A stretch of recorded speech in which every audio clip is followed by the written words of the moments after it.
Et chacun et chacune d'entre nous compte évidemment sur cette terre et vous êtes là aussi pour nous le rappeler. Merci de nous avoir rejoints. Bonjour Stéphanie Calambert. Bonjour. On va expliquer qui vous êtes, mais on va parler tout d'abord de ces 25 artistes qu'on met en valeur. Des artistes américains, des artistes africains, des artistes caribéens. Ils s'unissent. Pourquoi ? Eh bien pour dénoncer les inégalités et les violences raciales. Ça s'appelle Black Lives, From Generation to Generation. On est dans la mouvance, on l'a bien compris, du hashtag Black Lives Matter. Évidemment, et ces artistes, ils ont entre 20 et 80 ans. Et ils sont en Belgique, ils vont venir en concert. Il y a également un album. Et vous êtes l'initiatrice de tout cela. On avait vraiment envie de vous inviter pour en parler. Parce que c'est un beau projet, plus qu'un projet d'ailleurs maintenant. Il est sur les rails depuis pas mal de temps.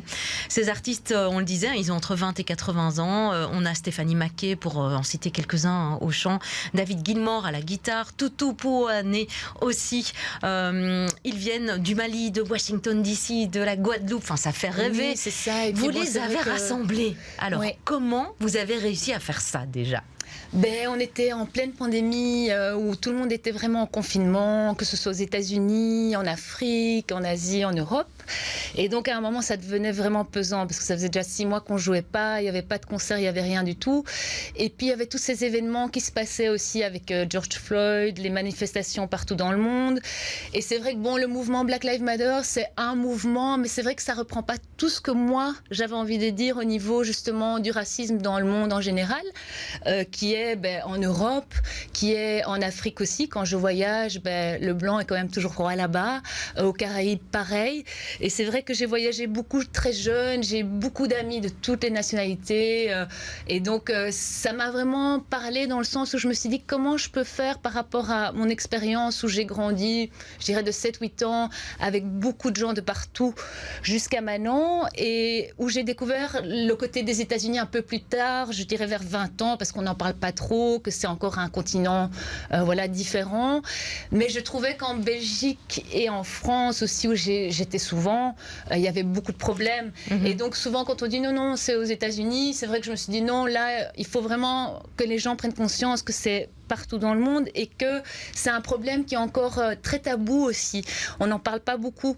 Et donc pour moi, ce qui est important, c'est de communiquer évidemment le plus possible. C'est pas d'aller à d'autres extrêmes. C'est vraiment d'essayer de se réunir et de se dire il y a un gros problème aujourd'hui avec l'extrême droite, avec tous ces actes racistes qu'on voit en politique, dans la rue, partout, encore dans les récemment boulots. en France. Voilà, tout ça. Et ça revient chaque fois. Et donc je me suis dit fais-le.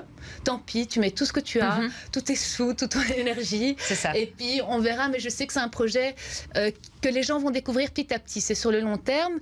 Par contre, c'est vrai que pour le botanique, on a vraiment besoin que vous veniez parce que ça. On sera là. Et c'est vrai que la musique est au top des tops. C'est des musiciens qui ont joué avec Miles Davis, avec Fela Kuti, avec plein de gens, Lisa Simone, la fille Nina Simone, mais beaucoup de styles différents. Donc ça aussi, c'est intéressant. Mais parce que vous-même, vous avez été baignée dans la musique toute jeune, en fait. Oui. Et tout type de musique, qu'il s'agisse du jazz, du hip-hop. Mais c'est ça qui m'a un peu guidée, je dirais, dans ma vie, dans mes amitiés. J'écoutais de la musique et puis je me faisais des amis en fonction de la musique que j'écoutais.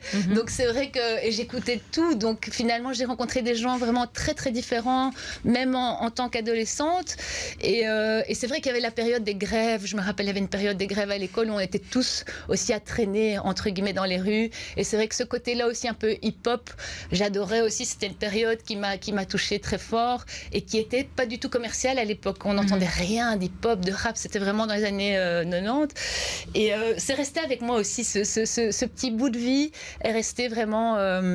aussi, donc c'est pour ça que dans ce projet il y a du rap, il y a du blues, il y a du funk, il y a du rock, il y a de la musique du monde, vraiment toutes les musiques finalement que j'ai écouter. Et puis il y a aussi beaucoup d'artistes qui ont joué avec Roy Hargrove, le trompettiste qui est génial, D'Angelo qu'on connaît tous plutôt au niveau R&B soul, Michel Deggiosello qui est une des plus belles artistes je pense aujourd'hui, qui joue la basse, qui fait de la voix. Donc c'est tous des sidemen de ces artistes là, et c'est vrai qu'eux ont leur propre projet mais ils sont assez discrets, ils sont pas trop réseaux sociaux, donc c'est des gens il faut aller un peu creuser, découvrir, mais ils ont fait des trucs incroyable. Gagner leur confiance aussi. Oui, tout à fait. Et puis moi, c'est ça que je veux dire par rapport à ce concert. Je suis sûre à 100% que ça va être un des plus beaux concerts puisse écouter aujourd'hui. Pourquoi? Parce que c'est fort différent de tout ce qu'on entend. Il y a des super choses, mais c'est vrai que cette musique-là, de pouvoir avoir tous ces styles, et puis il y en a qui ont 30, 40, 50, 60 ans, tous mélangés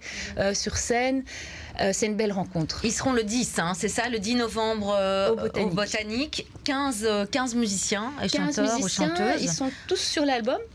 Donc ça, c'est chouette aussi. On a pu vraiment avoir tous les musiciens de l'album. Et puis... Mais comment vous faites pour réunir autant de monde? Oui, ça a été compliqué. En fait, moi, c'est ça a l'air tellement simple. Le cœur, mais pas un petit mail et tout le monde est là. Je pense que c'est vraiment l'envie aussi de se réunir et de faire quelque chose d'humain. Et je crois que ce projet aussi s'arrête pas seulement au racisme, mais vraiment à un monde. On a tous envie d'un monde meilleur et un peu plus simple aussi, parce que tout est très compliqué. Et donc, ce projet montre que finalement, avec plein de musiciens, on peut faire quelque chose de très bien et que ça peut être simple aussi. Et que, bon, le message le plus fort, c'est la liberté, quoi. Je veux dire, on a tous besoin de ça, surtout après tout ce qu'on a vécu ces 3 dernières années, que ce soit au niveau pandémie, guerre, énergie, pouvoir d'achat et tout ça. Je pense qu'on doit vraiment se dire qu'on a envie de rester libre, que c'est le plus important aujourd'hui et qu'on a envie de créer quelque chose de positif pour nos petits bouts. Moi, j'ai 3 filles, donc évidemment, ça aussi, c'est quelque chose. Vous êtes mariée aussi avec un musicien, je pense, avec Reggie Washington. Mais c'est vrai qu'on y travaille tous les jours, d'essayer de faire quelque chose de positif et de donner quelque chose... Et la musique, pour vous, justement, c'est le bon vecteur pour parler de cette liberté? C'est le plus pacifique, et c'est quand on écoute les 20 morceaux, je pense que ça donne vraiment de l'énergie. Donc même si on est vraiment down et qu'on commence à mettre le CD et on se dit tiens, finalement ça fait du bien quand même, parce qu'il y a des morceaux parfois méditatifs, parfois très entraînants, et beaucoup de morceaux sont dansants malgré la cause qui est quand même assez difficile. Au Botanique, on va tous danser, donc venez, quoi. Oui, parce qu'il y a un hommage aussi à George Floyd, un des artistes qui a écrit en fonction de cette thématique justement du racisme. Avec DJ Grazopa qui est aussi lui de Belgique justement, Reggie Washington, mon mari, et Oliver Lay qui est un poète qui a 80 ans, mais alors quand on l'entend, on ne croirait pas que c'est un gars de 80 ans sur le morceau, mais il est furieux, et lui a vécu aux États-Unis, il s'est battu dans les années 60 pour justement... tout ce contexte. Qui de mieux pour raconter ces histoires, en effet. Vous avez organisé plus de 1500 concerts à travers le monde. Vous êtes productrice, toute seule. Oui. Seule. J'ai commencé il y a 17 ans. C'est vrai que c'était très, très dur. Donc, j'ai petit à petit, d'année en année, essayé de vraiment tout donner. Mais bon, c'est des 70, 80 heures de boulot par semaine. Je suis très maman aussi. Donc, je travaille de la maison. J'ai mes filles.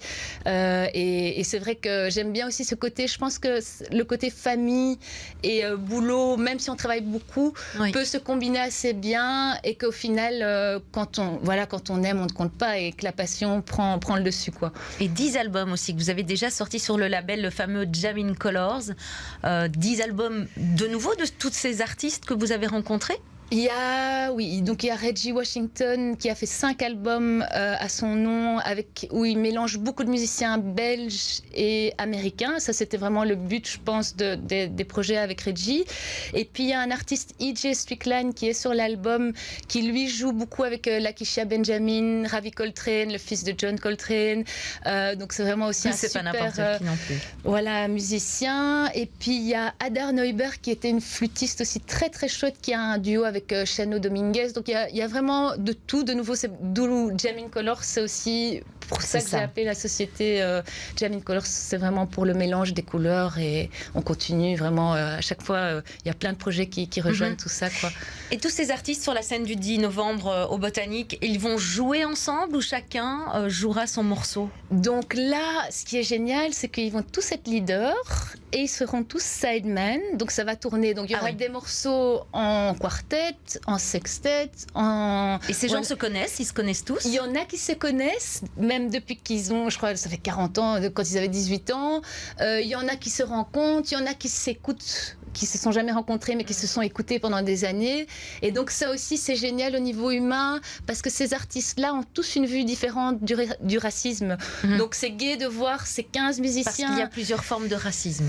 Je pense par rapport à leur expérience, c'est là où ils ont grandi et leur âge. Donc Sonny qui vient de Guadeloupe a une autre expérience, Shekti Jensek qui vient du Mali a une autre expérience, Toutou Pouane qui vient d'Afrique du Sud, qui c'est encore toute une autre histoire.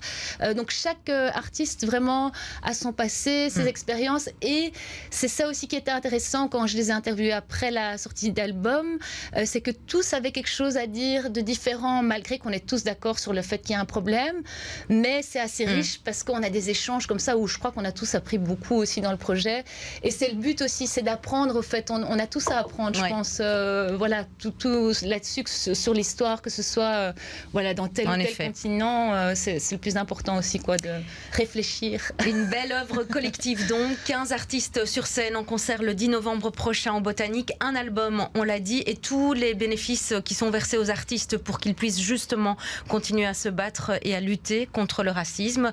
Le rendez-vous est pris pour le 10 novembre prochain. Merci. Vraiment, oui, ça va être super, et c'est vrai que je pense que c'est un concert historique. Honnêtement, je le dis, et puis on a une tournée, donc c'est vraiment chouette, ça va continuer. Oui, à travers le monde. Merci beaucoup Stéphanie Calembert d'être venue par chez nous. Passez tous une bonne journée. Merci. Merci, au revoir.